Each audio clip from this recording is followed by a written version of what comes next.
कुछ खत्म हो गया। मैंने कहा क्या हुआ? नहीं, मेरी लड़की ने सुसाइड कर दिया है, ये खबर आई है हॉस्पिटल। बच्ची का शरीर में कोई कपड़ा नहीं था, पैर दोनों राइट एंगल में मिला गया, राइट एंगल में। एक पाँव बेड के इस तरफ, एक पाँव बेड के इस तरफ मिला गया। जब तक पेल्विक गर्डल नहीं टूटता है, इस तरह दो पाँव को नहीं चीरा जा सकता है। चश्मे को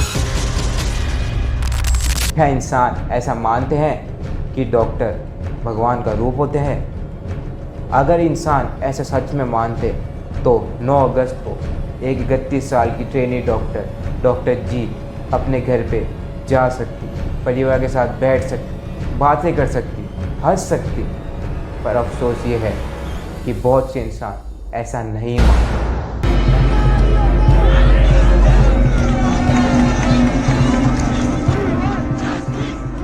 मैं ऐसा क्यों कह रहा हूँ? क्योंकि अगर एक female 31 year old trainee doctor of RG medical college 36 घंटे की शिफ्ट करने के बाद सेमिनार रूम में कुछ घंटे आराम भी नहीं कर सकती, क्योंकि अगर उसने आराम किया तो उसके साथ ऐसा हो सकता है, तो मुझे लालत है इस इंसानियत। तो आपको पता चल ही गया होगा कि हम इस वीडियो में किस बारे में बात करने जा रहे हैं, और वो है कोलकाता रेप केस। और मैं तुम्हें इस वीडियो में बताऊंगा कि 9 अगस्त से लेकर अभी तक इस केस में क्या हुआ है और कौन हरामी ये लोग हैं जो अभी तक जिंदा घूम रहे हैं। 31 साल की trainee doctor of RG medical college ने 36 घंटे की शिफ्ट करने के बाद सोचा कि थोड़ा आराम कर लेती हूँ, तो वो सेमिनार हॉल में चली गई आराम करने। पर उसे पता नहीं था कि वहाँ उसके साथ रेप हो जाएगा, और वो high possibility of gang rape भी हो सकता है और possible murder and then case भी हो सकता है। तुम ये सुन के चौंक जाओगे कि हॉस्पिटल ने विक्टिम के पेरेंट्स को सुबह 9 बजे क्या कहा होगा। उन्होंने विक्टिम के पेरेंट्स को कहा कि आपकी बेटी ने सुसाइड कर लिया है।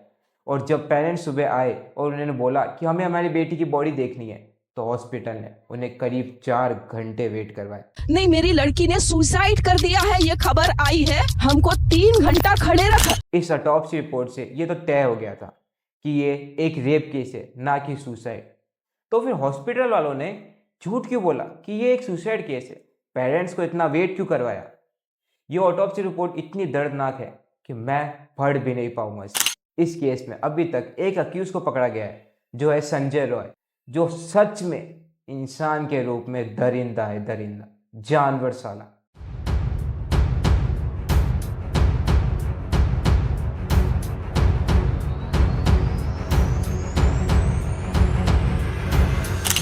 संजय रॉय एक 33 साल का दरिंदा, जिसका नाम लेते ही खून खोलने लग जाता है।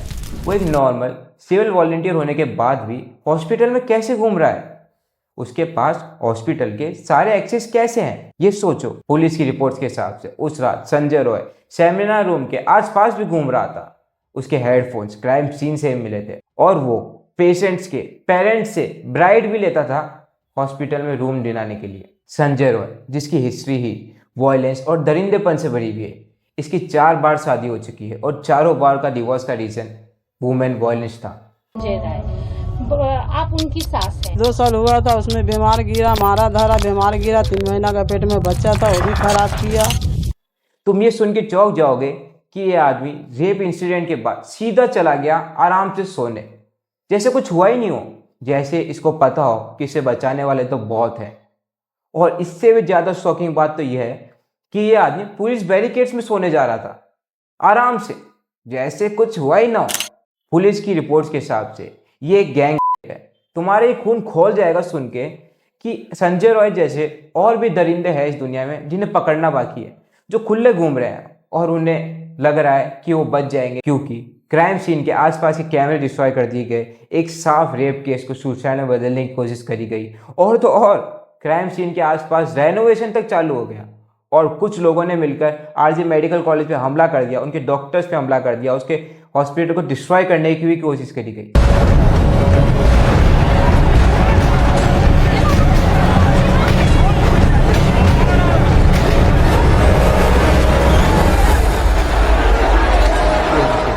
अब हम आगे बात करेंगे डॉक्टर संदीप घोष की, जो कि थे principal of RG medical college, और इनके द्वारा मैं तुम्हें बताऊंगा कि ममता बनर्जी की सरकार का फर्स्ट रिएक्शन क्या था इस केस पे।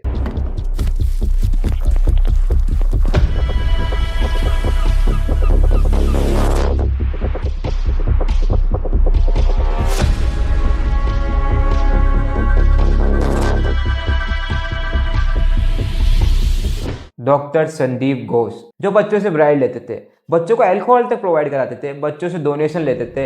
ये सब कहना है ex deputy of RG college Akhtar Ali ji का।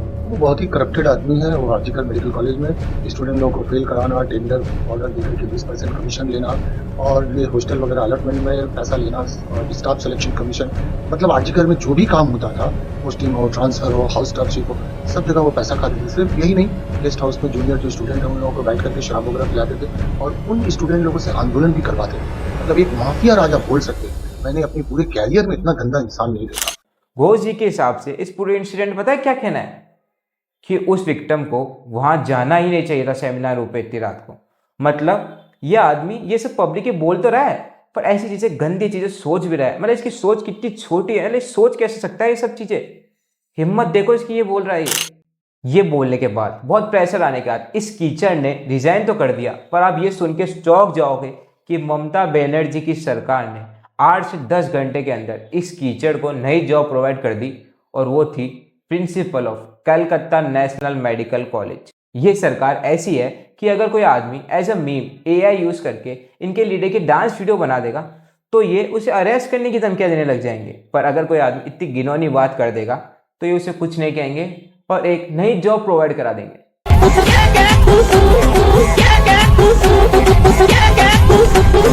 অনেক দুর্নীতি করেছে, তাদের এখন হঠাৎ মনে পড়েছে যদি গরু খুঁটি কেসে ধরা পড়ি, কয়লা কেসে ধরা পড়ি, এগুলো সাদা নয়, এগুলো কালো কাদা।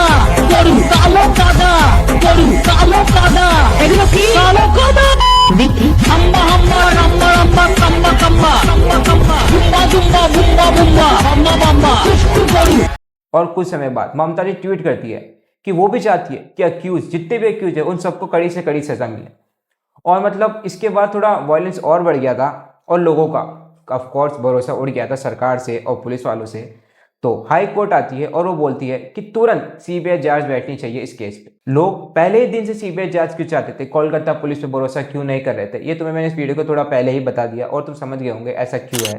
जब मैं ये सब पढ़ रहा था तो मुझे एक टाइम्स ऑफ इंडिया की तरफ से एक आर्टिकल दिखा था जिसमें बताया गया था कि 75% इंडियन डॉक्टर फिजिकली अब्यूज होते हैं। तुम सुन रहे हो, फिजिकली अब्यूज, वर्बली नहीं, फिजिकली। फिर भी वो बिना किसी की इंसल्ट लिए अपना कार्य करते हैं और लोगों को, पेशेंट्स को सिर्फ बचाने की सोचते हैं। अब इस केस के बाद सब पॉलिटिकल पार्टीज अपना गेम खेल लिए, उनका नॉर्मल गेम, ब्लेम गेम, एक दूसरे को बस ब्लेम कर देने का और थोड़ा बहुत फायदा उठा लेने का। मैं तो सिर्फ ये चाहता हूँ कि ये साइकिल इस बार फिर से रिपीट ना हो।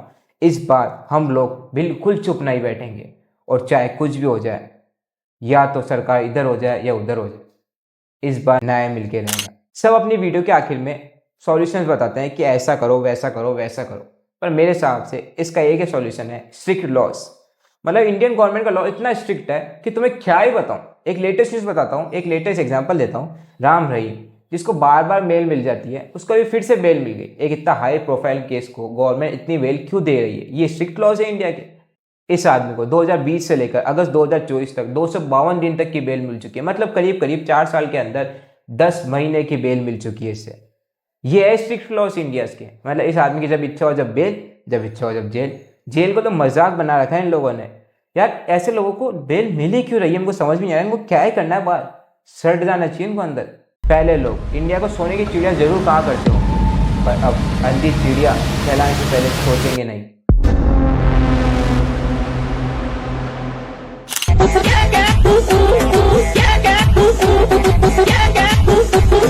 অনেক দুর্নীতি করেছে, তাদের এখন হঠাৎ মনে পড়েছে যদি গরু খুঁটি কেসে ধরা পড়ি, কয়লা কেসে ধরা পড়ি, এগুলো সাদা নয়, এগুলো কালো কাদা। গরু কালো কাদা, গরু কালো কাদা, এগুলো কি কালো কাদা। দেখি হাম্বা হাম্বা রাম্বা রাম্বা কাম্বা কাম্বা কাম্বা কাম্বা বুম্বা বুম্বা বুম্বা বুম্বা বাম্বা বাম্বা গরু।